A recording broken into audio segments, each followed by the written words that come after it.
Salotsar lahir di sebuah desa kecil di Kamboja pada tahun 1925. Anak petani biasa yang tumbuh di tengah sawah dan tradisi kuno. Tidak ada yang menyangka bahwa bocah pendiam ini akan menjadi dalang, salah satu tragedi kemanusiaan terbesar abad ke-20. Ia tumbuh dalam keluarga yang taat pada ajaran Buddha, namun nasib membawanya ke kota, lalu ke luar negeri, ke Paris, jantung pemikiran revolusioner dunia saat itu. Di Prancis, Salotsar bukan hanya belajar teknik, ia terpapar pemikiran Karl Marx, Vladimir Lenin, Mao Zedong, tokoh-tokoh besar yang percaya bahwa dunia yang tidak adil bisa dihancurkan dan dibangun kembali. Ide-ide itu menyalakan sesuatu dalam dirinya. Ia mulai melihat negaranya sebagai tempat yang rusak, terpecah oleh kelas, uang, dan pengaruh asing. Dan dari sanalah timbul keyakinan bahwa hanya revolusi keras yang bisa membawa Kamboja ke surga. Ketika kembali ke tanah air, ia bergabung dengan Partai Komunis dan membangun kekuatan diam-diam. Ia mengganti namanya menjadi Pol Pot. Dengan wajah tenang dan suara pelan, ia menyusun rencana. Bukan sekadar mengambil alih kekuasaan, tetapi menghapus seluruh sistem masyarakat dan memulai segalanya dari awal. Baginya, membangun dunia baru harus dimulai dengan mengubur yang lama, secara harfiah dan berdarah. Pada 17 April 1975, Khmer Merah merebut Phnom Penh. Bagi banyak warga, itu pertanda perang telah berakhir. Mereka salah besar. Tanpa peringatan, seluruh kota diperintahkan kosong. Anak kecil, ibu hamil, orang sakit, semua dipaksa keluar dalam barisan panjang menuju pedalaman. Mereka diberi janji bahwa ini hanya untuk sementara. Kenyataannya, mereka tidak akan pernah kembali. Pol Pot mengumumkan dimulainya tahun nol. Tidak ada lagi uang, tidak ada agama, tidak ada pasar, tidak ada pendidikan formal. Semua bentuk kehidupan lama dianggap beracun. Orang-orang yang dulu bekerja di kantor, guru, dokter, bahkan pemakai kacamata dianggap musuh revolusi. Mereka disebut bourgeois. Dan dalam logika Pol Pot, mereka tidak layak hidup. Mereka yang dianggap tidak berguna dikirim ke kamp kerja paksa. Mereka bekerja dari pagi hingga malam, sering tanpa makanan yang cukup. Siapa yang menolak, jatuh sakit atau terlalu lemah, akan dibunuh secara diam-diam. Tidak dengan peluru, itu terlalu mahal. Melainkan dengan cangkul, bambu runcing, atau batu. Yang lebih mengerikan, banyak dari mereka digali hidup-hidup lalu ditimbun. Tidak ada suara. Tidak ada pelukan terakhir. Kamboja berubah menjadi ladang kematian. Tapi dunia luar hampir tidak tahu apa-apa. Di balik bayang-bayang desa-desa terpencil dan hutan yang sunyi, mesin pembunuhan Khmer Merah bekerja tanpa henti. Setiap malam, truk-truk tua mengangkut orang-orang yang baru ditangkap. Mereka dituduh sebagai pengkhianat, mata-mata, atau berpikir terlalu banyak. Semua berdasarkan kecurigaan atau kadang tanpa alasan sama sekali. Mereka dibawa ke tempat-tempat seperti Tuol Sleng, penjara sekolah yang diubah menjadi pusat penyiksaan.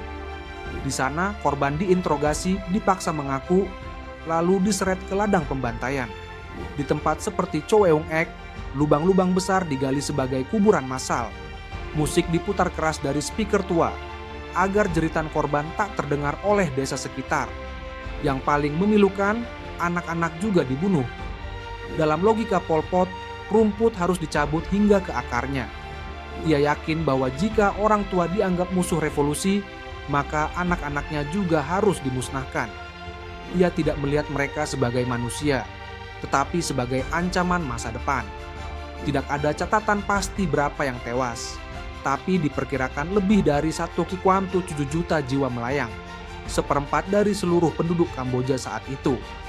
Dan semua itu terjadi bukan karena invasi asing, bukan karena perang luar negeri, tapi oleh tangan bangsanya sendiri di bawah satu nama, Pol Pot. Tahun 1978, Vietnam akhirnya turun tangan. Khmer Merah tidak hanya menimbulkan teror di dalam negeri, tetapi juga mulai mengganggu perbatasan Vietnam.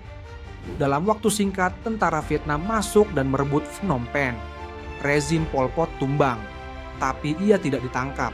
Ia kabur ke hutan, membawa sisa pasukannya dan melanjutkan perang gerilya selama 2 dekade berikutnya.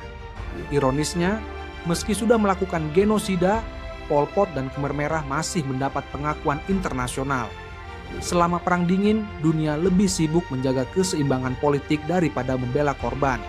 Beberapa negara bahkan tetap mengakui Khmer Merah sebagai wakil sah Kamboja di PBB. Kejahatan itu entah bagaimana tetap disembunyikan di balik diplomasi dan kepentingan global. Sementara itu, rakyat Kamboja hidup dalam puing-puing. Anak-anak tumbuh tanpa keluarga. Trauma tersebar seperti virus. Tidak ada yang berani bercerita. Mereka yang selamat memilih diam.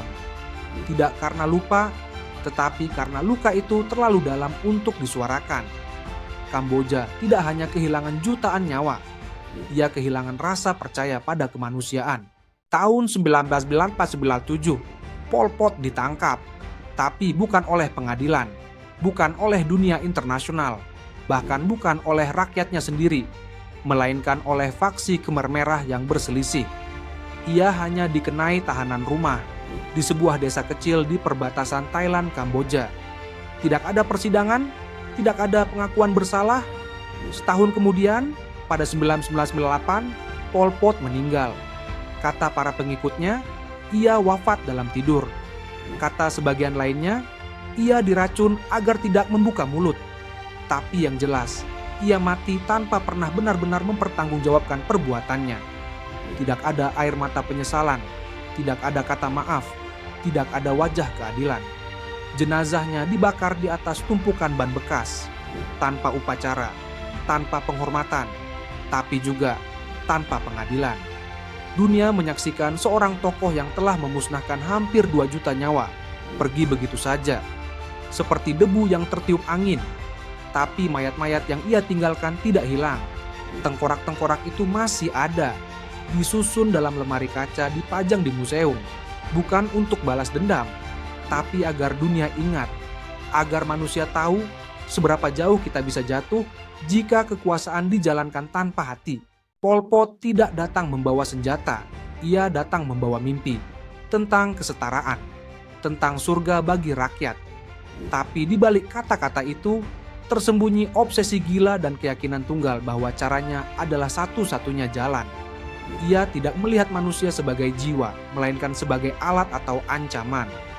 Dan dari sana lahirlah salah satu genosida paling mengerikan dalam sejarah. Sebuah eksperimen sosial yang mengorbankan jutaan nyawa hanya untuk membuktikan bahwa mimpi bisa dibangun dari darah.